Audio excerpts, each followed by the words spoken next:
19 black R&B legends who became the worst drug addicts that will shock you. They had fame, fortune, voices that could move the heavens. But behind the platinum records and screaming fans, these 19 R&B icons were fighting for their lives against a monster no spotlight could hide, addiction. Some died alone. Others vanished into silence. And the most shocking part? Many of their cries for help were ignored. This isn't just a list, it's a haunting journey through brilliance turned tragedy. Watch closely, because the story you think you know is only the surface. Subscribe to Legends of Black Excellence and join us as we uncover the truth behind the fall of our greatest voices. David Ruffin. David Ruffin was once the magnetic voice behind the Temptations, embodying the Motown magic that defined a generation. Born in Mississippi in 1941, Ruffin's rise was meteoric. His lead vocals on My Girl catapulted the group, and himself, into international fame. With his tall frame, intense stage presence, and gravelly timbre, he captivated millions. But behind the spotlight, David carried deep scars. His childhood was fraught with hardship. Raised by a stern, often abusive father, Ruffin ran away from home young and drifted through various gospel groups before finally landing in Detroit. When he joined the Temptations in 1964, success came quickly. But so did pressure, immense, relentless pressure to be perfect. To keep performing, David turned to cocaine. At first, it helped him stay awake during tours and studio sessions. But soon, it became a vice he couldn't shake. By the late 1960s, his erratic behavior was impossible to ignore. He missed rehearsals, exploded in rage during shows, and even demanded that the group be renamed David Ruffin and the Temptations. That arrogance led to his dismissal in 1968. His solo career, though initially promising, quickly faded as addiction worsened. He was arrested several times in the 70s and 80s for drug possession, and relationships with family, friends, and industry allies crumbled. In the final years of his life, David performed for a few $100s a night in community centers and small-town auditoriums. He moved from cheap motels to strangers' couches. On May 31, 1991, after a recording session in Philadelphia, Ruffin vanished. Hours later, he was dumped at a hospital, unresponsive, by a known dealer. He died of a drug overdose, alone, broke, and unrecognized. Only through fingerprinting did the world learn that the man who once sang My Girl was gone. Frankie Lymon. Frankie Lymon was a boy wonder, an electrifying, wide-eyed teenager from Harlem who changed the sound of American pop music forever. Born in 1942, he burst onto the national stage at just 13 years old as the lead singer of the Teenagers. With the chart-topping hit, Why Do Fools Fall in Love, Lymon became a household name. He wasn't just a singer, he was a phenomenon. As the first black teen pop idol to cross over into mainstream white audiences, his appearance on television broke racial boundaries and ignited a frenzy across the country. But fame arrived too fast. Frankie had no real guidance or support system. Behind the cheers were exploitative contracts, greedy handlers, and a childhood robbed. By age 15, he was experimenting with heroin. His innocence, once his greatest asset, was stripped away by drugs, manipulation, and the pressures of constant performance. Despite multiple solo releases, he struggled to reclaim the success of his youth. Frankie's physical transformation mirrored his inner collapse. His glowing smile faded, his voice changed from youthful charm to hoarse instability. Public appearances became rare. Legal troubles followed, drug possession arrests and fights over unpaid royalties. Though he attempted rehab, each attempt at sobriety was followed by relapse. In early 1968, after securing a new record deal, Frankie told a friend he felt hopeful for the first time in years. He returned to his foster mother's house to celebrate, but instead, he locked himself in a room and injected pure heroin. The next morning, he was found dead on the floor, needles still in his arm. He was buried in an unmarked grave, with no fanfare, no media coverage, and no headstone. Frankie Lymon was only 25. A star that once lit up America had vanished, extinguished by addiction and neglect. Sly Stone.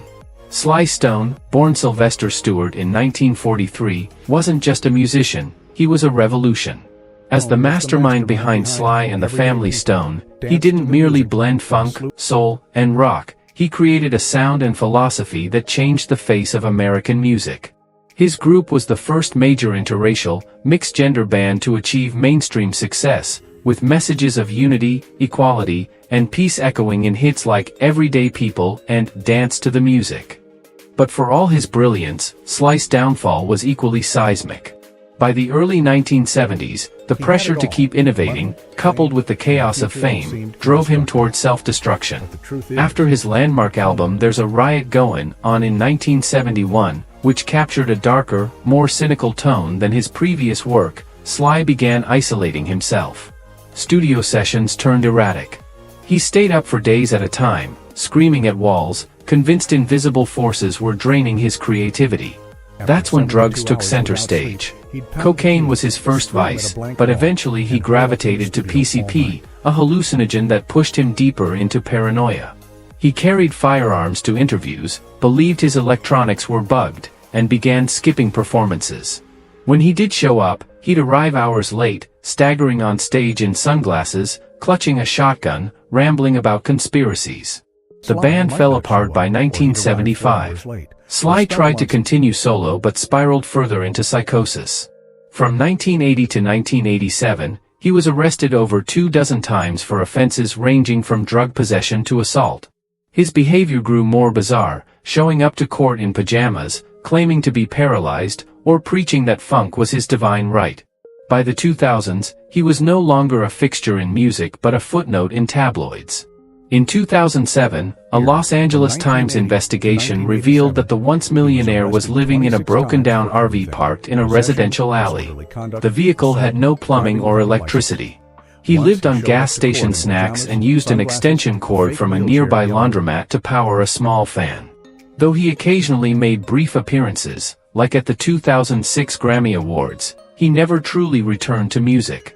Decades of addiction, mental illness, and paranoia stripped away everything except the bare shell of a genius once worshipped by Miles Davis and James Brown. Sly Stone is still alive. But the man who once brought the world to its feet now lives in near-total obscurity, his legacy shadowed by years of decay, his silence louder than any funk anthem he ever recorded. Rick James. Rick James was a one-man cyclone, equal parts raw talent, theatrical flair, and unfiltered excess. Born James Ambrose Johnson Jr. in Buffalo, New York, in 1948, he would grow into the wildest, most flamboyant figure in funk.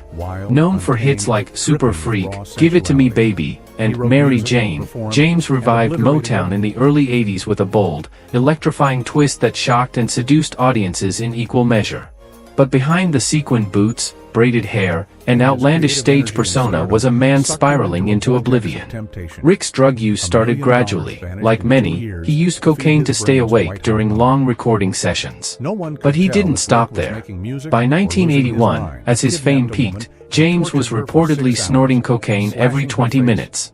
He burned through an estimated $7,000 a week, sometimes more, on drugs and parties. His home became an adult fantasyland, filled with groupies, drugs, and chaos. Assistants and managers were on call 24/7, and everyone had to play by Rick's unspoken rules, or leave. His drug-fueled delusions escalated to violence. In 1991, he and his girlfriend were convicted of kidnapping and torturing a woman for 6 hours, using lit crack pipes and threats to inspire her creativity. Just 2 years later, another woman came forward with similar claims. He was sentenced to over 5 years in prison but served about 2.5. When Rick emerged, he was a ghost of his former self. His physical health had deteriorated, damaged lungs, erratic memory, and a frail frame replaced the energetic performer the world once knew. Still, he attempted a comeback, scoring a minor hit in 1997 with Urban Rhapsody, but the fire was gone. His mind and body were irreparably damaged. On August 6, 2004, Rick James was found dead in his Los Angeles apartment. The coroner's report identified 9 different drugs in his system, including methamphetamine, Xanax, and Vicodin. Though none were in lethal doses individually, their combination proved fatal. Rick James' life was a cautionary opera, rising in brilliance, burning with madness, and ending in eerie silence. Funk never saw anyone quite like him, and never will again. Ike Turner. Ike Turner's name will forever be both celebrated and feared. Often credited with recording one of the first rock and roll tracks, Rocket 88 in 1951, he was a trailblazing guitarist, producer, and bandleader long before the genre had a name. Born in Clarksdale, Mississippi, Ike's musical instincts were unmatched. His tight arrangements and explosive live sets made him a sought-after figure in the R&B world throughout the 1950s and 60s. But his genius came with a dark, volatile cost. As his career gained momentum, Ike's controlling tendencies began to dominate his life and his relationships, most infamously with Tina Turner. By the early 1970s, Ike was deeply entrenched in cocaine, using it not recreationally but ritualistically. He would wake up and immediately reach for a pipe. Some days he would binge for a full week without rest, his energy sustained entirely by narcotics.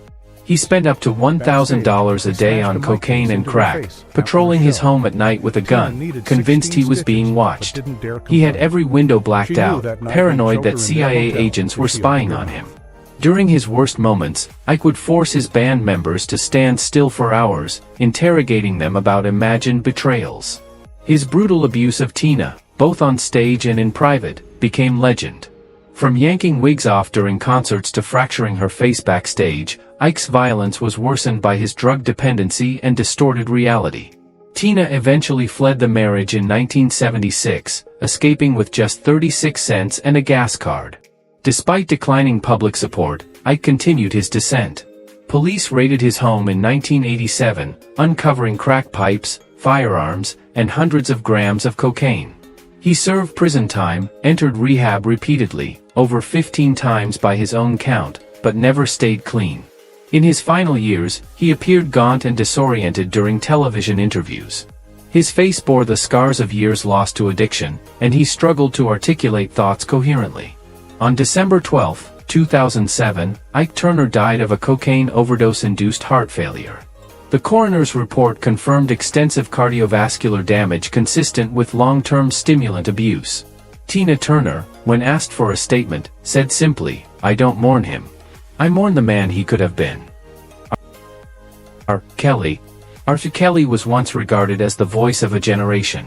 From his early days with public announcement to the release of iconic tracks like I Believe I Can Fly and Step in the Name of Love, Kelly was considered a prodigious singer-songwriter. Over the course of his career, he sold over 75 million records worldwide, making him one of the best-selling R&B artists of all time.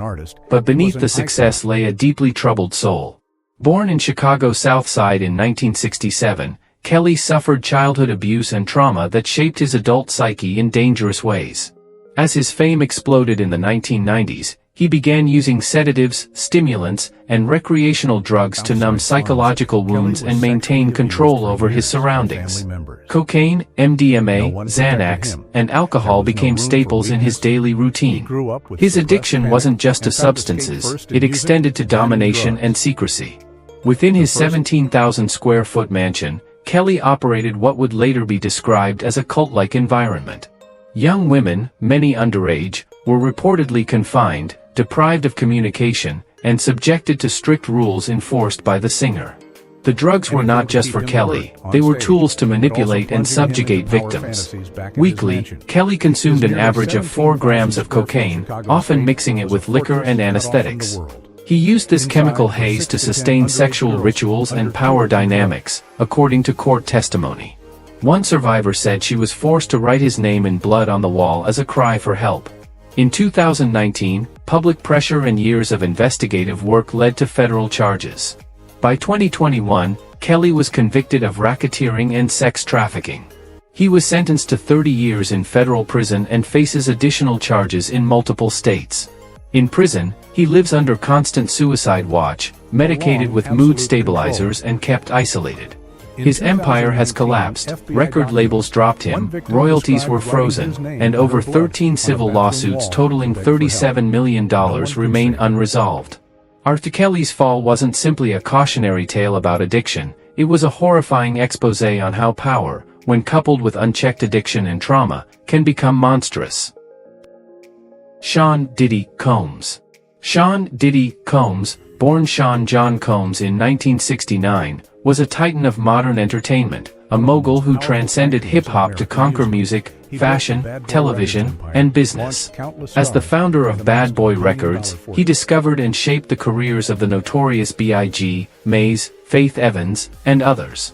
By the early 2000s, Diddy had become a billionaire in the making, known for flashy parties, champagne-soaked launches, and a larger-than-life persona. But beneath the luxury was an empire allegedly built on excess, coercion, and carefully concealed addiction. While Combs' public image was carefully managed, motivational, unstoppable, image-conscious, the reality inside his private world was far more disturbing.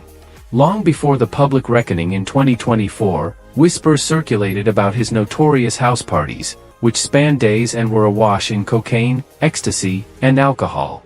Associates described a culture of obedience, where drugs were distributed not just for entertainment but as a form of control.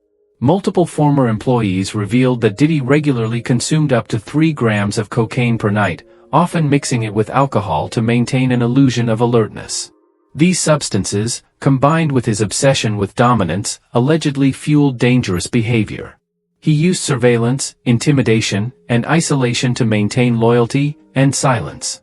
In 2024, the illusion finally shattered. Over 50 women came forward with allegations of abuse, drugging, and coercion. The FBI raided his mansion, uncovering sealed drug packets, surveillance tapes, and damning digital evidence. A wave of lawsuits followed. Commercial brands severed ties. His assets were frozen, and he was arrested and later indicted on charges ranging from sex trafficking to unlawful imprisonment. What made Combs' downfall so chilling was its scope. A man once hailed as a visionary, who graced Forbes lists and mentored global stars, stood exposed as someone who allegedly used narcotics not just for personal indulgence, but as tools of manipulation and subjugation. As of 2025, Sean Combs is serving a 15-year prison sentence, his legacy in tatters. Once considered hip-hop's ultimate success story, he now represents a cautionary tale of power corrupted by addiction and unchecked ego. James Brown. James Brown, the self-proclaimed hardest-working man in show business, wasn't just a performer, he was a cultural earthquake.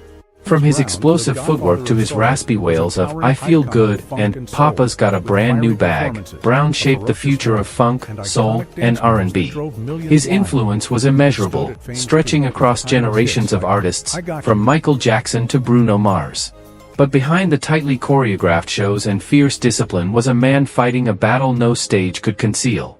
Brown's struggle with drugs began in the late 1960s, as the pressures of fame, finances, and a rapidly changing industry weighed heavily.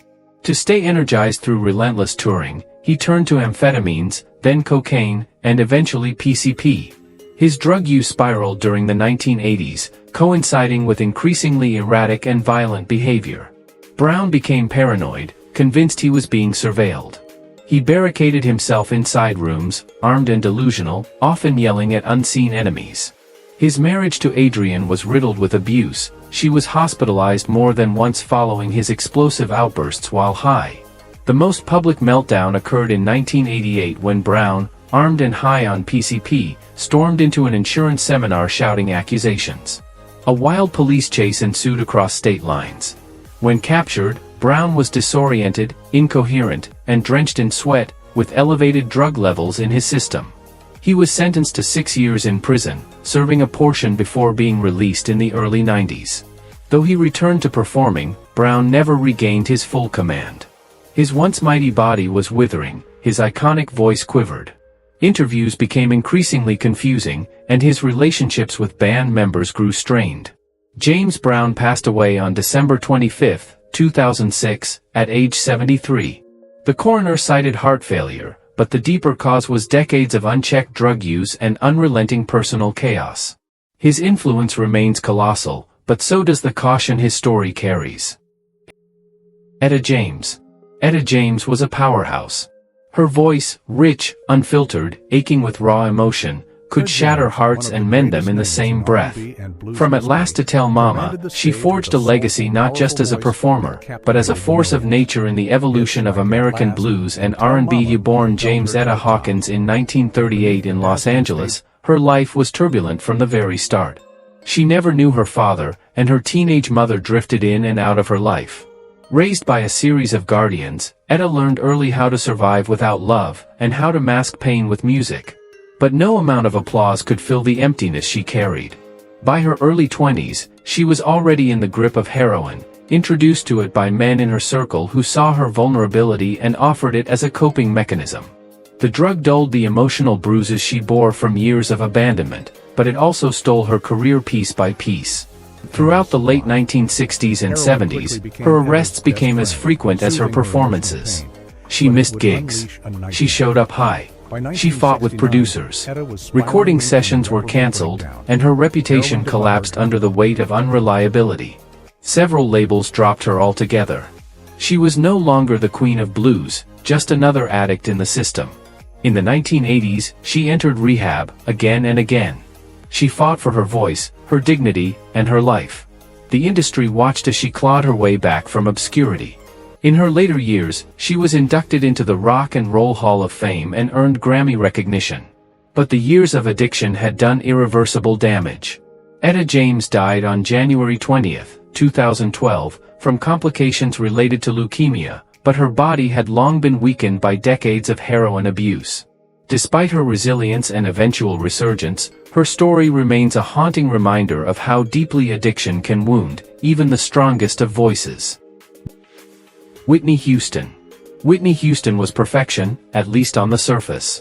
With a voice that soared with impossible grace, a model's beauty, and the pedigree of a gospel-singing dynasty, she seemed predestined for stardom.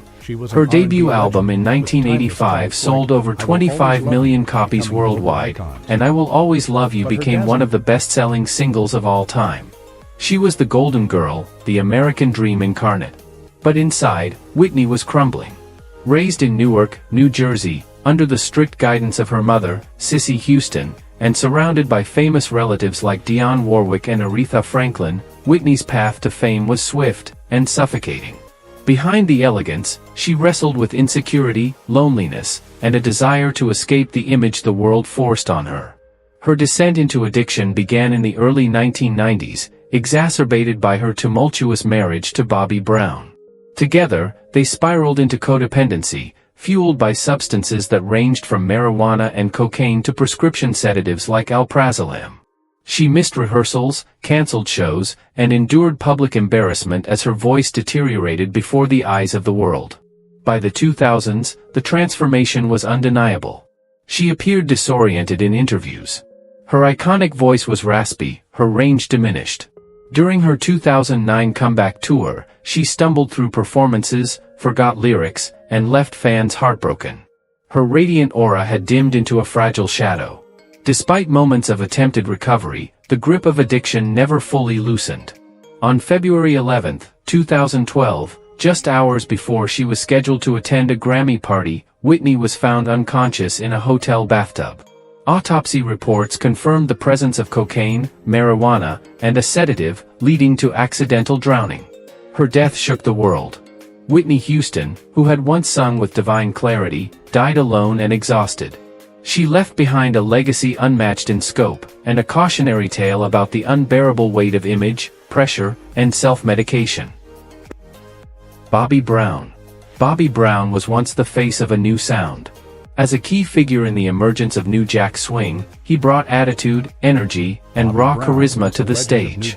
Hits like My Prerogative and Don't Be Cruel catapulted him to superstardom in the late 1980s, earning him platinum records, legions of fans, and the admiration of a generation who saw him as the cool, defiant answer to pop perfection.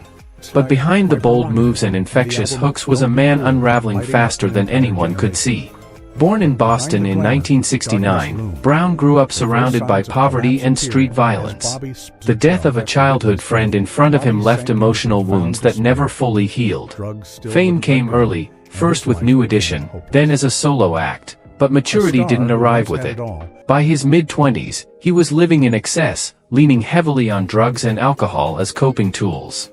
His relationship with Whitney Houston became both iconic and catastrophic.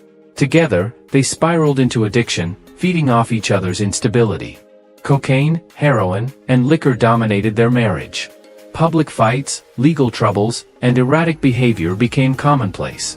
Brown was arrested for drunk driving, assault, and disorderly conduct multiple times throughout the 1990s and 2000s. On stage, his presence deteriorated.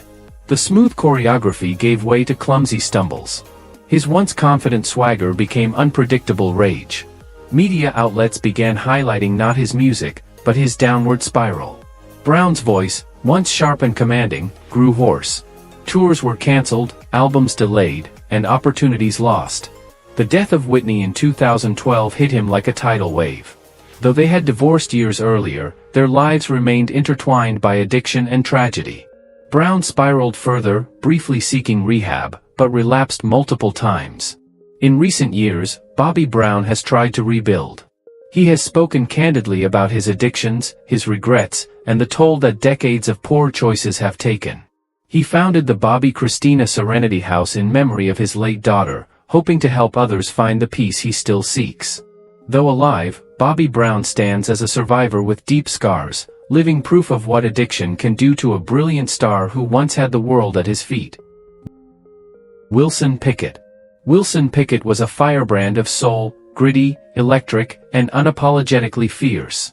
With songs like In the Midnight Hour, Mustang Sally, and Land of 1000 Dances, he lit up the 1960s and 70s with a voice that could crack glass and shake speakers. Born in Alabama in 1941, Pickett moved to Detroit and cut his teeth in gospel before launching into secular music with unrelenting force. He had a growl that couldn't be ignored and a stage presence that made him unforgettable. But as musical trends shifted and the spotlight grew dimmer, Pickett found himself searching for a way to cope with the fading cheers. That's when the vices crept in. Cocaine and alcohol became his companions as the soul landscape evolved and younger acts pushed him aside. The industry's lack of support, combined with lingering racism and a sense of being outpaced, wore on his psyche. Once a dynamic performer, he increasingly showed signs of disorientation and volatility.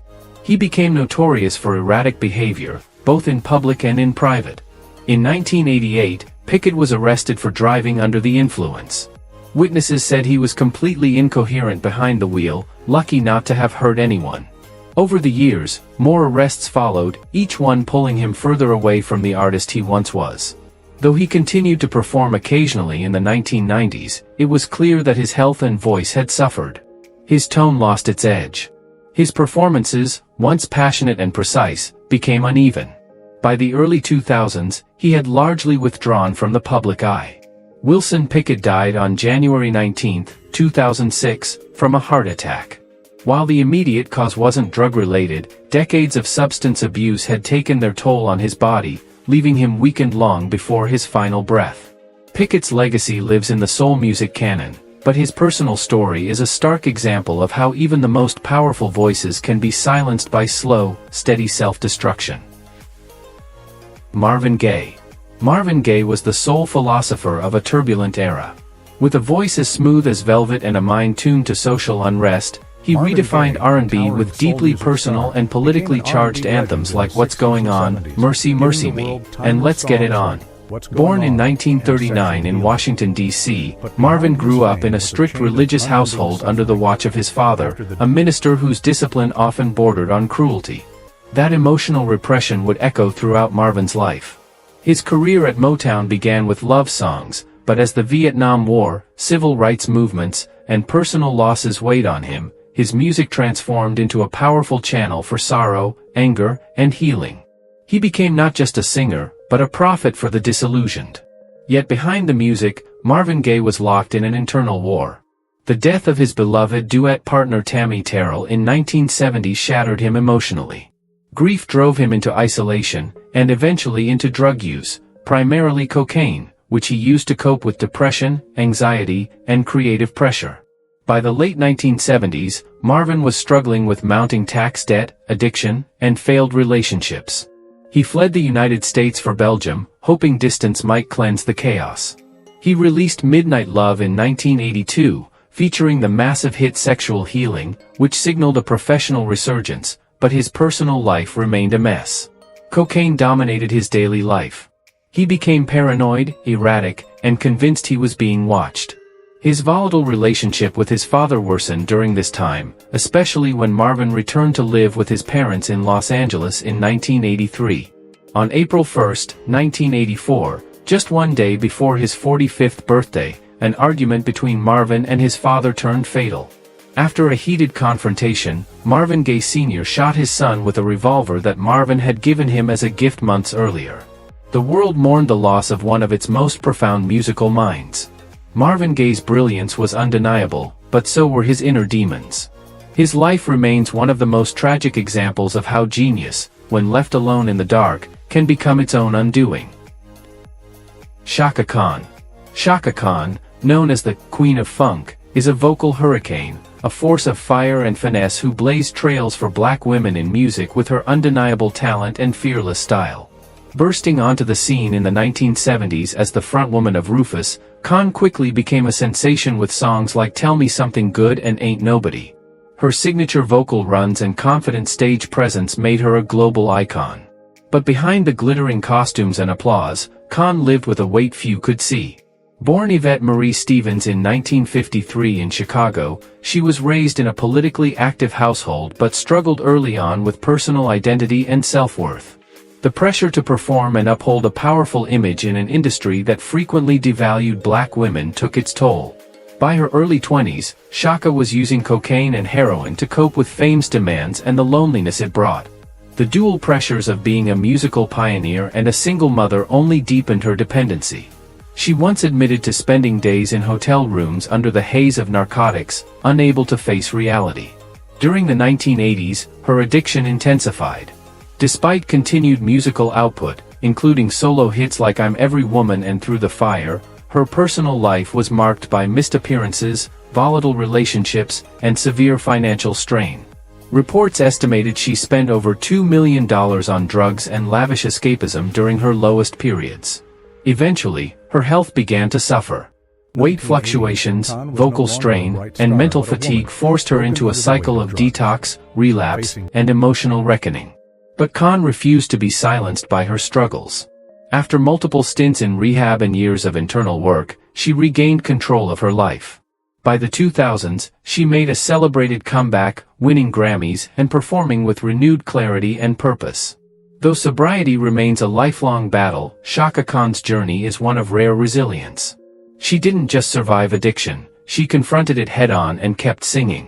Her legacy isn't just in her music, it's in her refusal to be broken by her past. Mary J. Blige. Mary J. Blige is more than just a singer, she's a survivor. Known as the Queen of Hip-Hop Soul, Blige didn't just give a voice to pain, she turned it into power. From her 1992 debut What's the 411? To soul-bearing albums like My Life, she carved out a space that was uniquely hers, blending street grit with emotional vulnerability in a way no female artist had before. But the truth behind her success was a much darker battle, one that nearly cost her everything. Born in the Bronx in 1971, Mary grew up in a home marked by violence, substance abuse, and instability. She experienced trauma at a young age, including sexual abuse, and turned to music as her only sanctuary. Her rise to stardom happened quickly, but the wounds she carried didn't disappear with fame. If anything, they deepened. Blige began drinking heavily in her early 20s. That quickly escalated into drug use, cocaine, ecstasy, and painkillers, all consumed to silence the hurt, numb the memories, and keep up appearances in a brutally demanding industry. Her relationship with singer Casey I. Haley, though publicly celebrated, was abusive and toxic, exacerbating her emotional distress. During the 1990s, she released some of her most powerful work while battling severe addiction behind closed doors. She often performed under the influence, stumbled through interviews, and disappeared from the spotlight for stretches at a time. Industry insiders recall moments where she could barely function backstage. Despite her chart-topping hits, Mary was spiraling fast. It wasn't until the early 2000s that she began to seek serious help. She entered therapy, committed to sobriety, and spoke openly about her struggle, a rarity in an industry where silence is safer. Her recovery was neither instant nor perfect, but it was relentless. Blige rebuilt her career with newfound strength. Albums like The Breakthrough, 2005, became testaments to healing, and she earned numerous awards, including 9 Grammys and multiple acting accolades. She launched women's empowerment initiatives and became a symbol of resilience for countless fans who saw themselves in her pain. Mary J. Blige's story is one of transformation. She didn't just overcome addiction, she reclaimed her voice, her worth, and her legacy. Her journey proves that brokenness can be reassembled into something even more powerful. Lisa "Left Eye" Lopez. Lisa "Left Eye" Lopez was the wild spark of TLC, the outspoken, visionary member of the best-selling American girl group of all time. With her distinctive rap style, enigmatic aura, and rebellious streak, she brought undeniable edge to songs like Waterfalls, No Scrubs, and Ain't Too Proud to Beg. But behind the creativity was a woman wrestling with intense emotional storms. Born in 1971 in Philadelphia, Lopez had a strict, often turbulent upbringing under a military father. She found solace in art, music, and poetry. Fame came fast when TLC exploded in the early 1990s. But success didn't heal her, it only amplified the chaos. As TLC's fame soared, so did Lopez's inner turmoil. She struggled with self-worth, identity, and long-standing trauma. Her relationship with NFL player Andre Rison was volatile, marred by physical altercations and mutual destruction. After a particularly explosive fight in 1994, she burned down his mansion in a drunken haze, a moment that would define her public narrative for years. She served probation, but emotionally, the damage lingered. Alcohol became her chosen escape. Lopez admitted to drinking up to 2 bottles of vodka a day, especially during depressive spells. She isolated herself from the group, missed studio sessions, and publicly clashed with bandmates over creative control. Her solo career failed to launch as she struggled with impulsivity, erratic behavior, and worsening addiction. Still, Lisa was a seeker. In 2002, she traveled to Honduras for spiritual healing, documenting her journey in a video diary. She meditated, fasted, and searched for clarity. But the demons she faced didn't disappear. On April 25, while driving on a remote road, she lost control of the vehicle. The crash ejected her from the car. She died instantly at age 30. In her backpack were letters, journal entries, and sedatives, evidence of a mind desperately trying to make sense of its storm. Lisa "Left Eye" Lopez was a blazing fire, brilliant, misunderstood, and gone far too soon. Donny Hathaway. Donny Hathaway possessed one of the most transcendent voices in soul music, a gift that felt heaven-sent, paired with a mind of rare depth. Born in Chicago in 1945 and raised in St. Louis, Hathaway studied classical music at Howard University before stepping into the world of R&B. His voice, aching, smooth, and spiritual, brought warmth to tracks like A Song for You, This Christmas, and his duets with Roberta Flack. But Hathaway's brilliance came with an invisible weight. By the early 1970s, as his career flourished, he began experiencing intense episodes of paranoia and hallucination. He was diagnosed with paranoid schizophrenia, a condition that would define his final years. Treatments at the time were crude, heavy tranquilizers that dulled his faculties, making it nearly impossible to perform or compose. The side effects flattened his emotions, distorted his memory, and contributed to his growing isolation. Hathaway alternated between lucidity and psychosis. He believed the government was tracking him, that people were trying to kill him, and that microphones had been implanted in his brain. These delusions often led him to abandon concerts mid-performance or destroy studio equipment in fear. To cope, he turned to alcohol, amphetamines, and sleeping pills, a volatile mix with his prescribed antipsychotic drugs. He became increasingly erratic, even dangerous to himself. Industry friends and collaborators, including Roberta Flack, tried desperately to help, but Hathaway often rejected treatment, insisting he wasn't ill. In January 1979, Hathaway was in New York for a potential comeback. He had just recorded with Flack again and was staying at the Essex House Hotel. But something broke. On the night of January 13th, without warning or note, he jumped from his 15th floor hotel window. He was 33. There were no signs of struggle. Only a shattered genius, undone not by fame or scandal, but by a mind that betrayed him. Donny Hathaway's legacy is cherished today, but so is the sorrow of what the world lost far too soon. El DeBarge.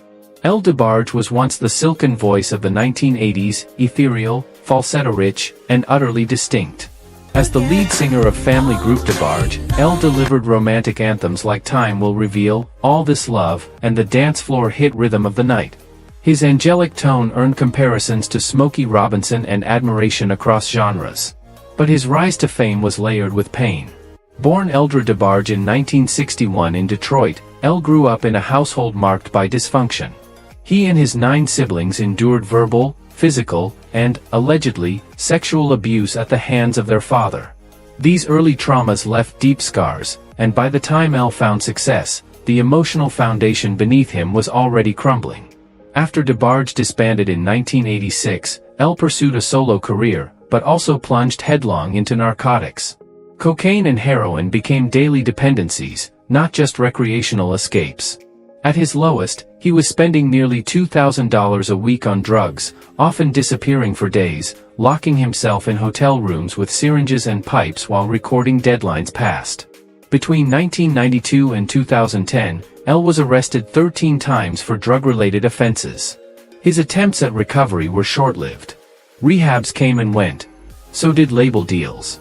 Family support dwindled, and financially, he was ruined, filing for bankruptcy and crashing at relatives' homes or studio couches. In 2010, after nearly 2 decades in the wilderness, El made a comeback with the album Second Chance. It was a reflective, deeply personal work that earned him Grammy nominations and signaled a possible turning point. But his momentum faltered. Health issues, coupled with lingering temptation, once again interrupted his resurgence. Today, El DeBarge lives quietly, still revered by fans and fellow musicians alike. He remains a symbol of incredible talent tethered to a lifelong struggle. His voice once floated effortlessly through radios across America. Now, it whispers of what might have been, of brilliance dimmed, but not extinguished. Casey I. Haley.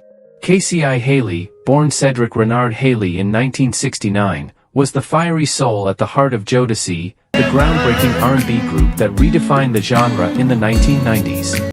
With a voice that could thunder one second and plead the next, Casey I brought gospel fire and raw masculinity to a new wave of urban soul. From Forever My Lady to Cry For You, Jodeci became the sound of passion, vulnerability, and rebellion, and Casey I stood out as the group's emotional anchor.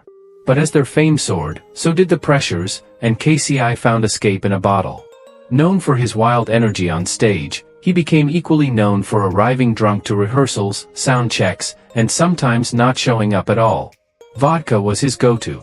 By the late 90s, he was reportedly drinking from morning to night, sometimes consuming entire bottles before a single rehearsal. Over time, cocaine and sedatives joined the routine, forming a dangerous cocktail that robbed him of stability. On-stage collapses became more frequent. In one infamous show, he vomited mid-performance. In another, he slurred lyrics and had to be carried off. In 1997, he blacked out backstage from internal bleeding caused by severe ulcers, brought on by prolonged alcohol abuse. Still, he refused help, fleeing the hospital within hours. Between 2000 and 2006, Casey I burned through over $4 million on drugs, alcohol, and reckless living. His home was foreclosed. Cars were repossessed. He began couch surfing, lost in a haze of addiction and denial. It wasn't until his mother intervened that he entered rehab, where he reportedly trembled through withdrawal, barely able to speak. When he re-emerged in 2013, the change was startling. Thinner, slower, and with weakened knees, he often had to perform seated. His powerful voice had dimmed, though traces of its former strength still lingered. He remained a beloved figure in R&B, but his story became a warning: talent alone can't outrun self-destruction. These 19 legends weren't just chart toppers, they were complex, gifted souls battling demons behind closed doors. Their downfalls force us to ask uncomfortable questions. How many of them could have been saved if the industry truly valued their well-being over profits? Were they victims of fame, or of a system that failed them when they needed help most? At Legends of Black Excellence, we honor their brilliance, but we also confront the harsh truths. Do you think enough is being done today to protect black artists from the same fate? Let us know your thoughts in the comments below.